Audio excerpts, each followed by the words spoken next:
Hi friends, good afternoon. SK ఛానల్కి స్వాగతం అండి, సుస్వాగతం. ఇవాళ మధ్యాహ్నం నేనైతే చికెన్ చేశాను. చికెన్ పులుసు, పరోటా. చూడండి ఫ్రెండ్స్, చికెన్ అయితే బాగా ఉడికిపోయింది. ఇంకో 5 మినిట్స్ తర్వాత దించేయడమే. అందులోకి కాంబినేషన్ పరోటా. ఇదిగోండి ఫ్రెండ్స్, పిండి అయితే బాగా మెత్తగా నానిపోయింది. ఇప్పుడు దాన్ని ఉండలుగా కట్టి పెట్టుకుందాం. పరోటాలుగా అన్నీ తిక్కి పరోటాలా తిక్కుకోవడమే.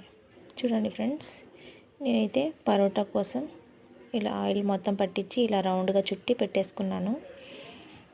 చాలా బాగుంటుంది.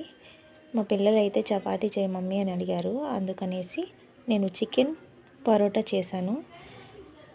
అంతే ఫ్రెండ్స్, చికెన్ పరోటా ఇలా లేయర్స్గా అయితే కాల్చిన తర్వాత బాగా లేయర్స్గా వచ్చేస్తుంది. చాలా బాగుంటుంది ఫ్రెండ్స్. ఇదిగోండి చికెన్ పరోటా.